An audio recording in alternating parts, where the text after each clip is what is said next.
सबैजनालाई आज चाहिँ हामी छोरीको नाममा सफा गर्दैछौँ।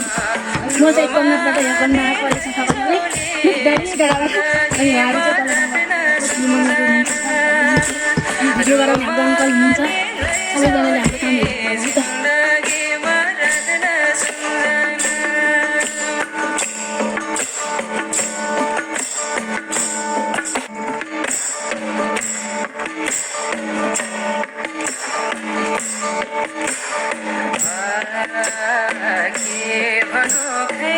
मनको कुरा सधैँ मनेमा काट्छन् कुरा सबैले बित्यो जीवन नाच्दा मनैमा के भनौँ खै मनको कुरा सधैँ मनेमा के भनौँ खै मनको कुरा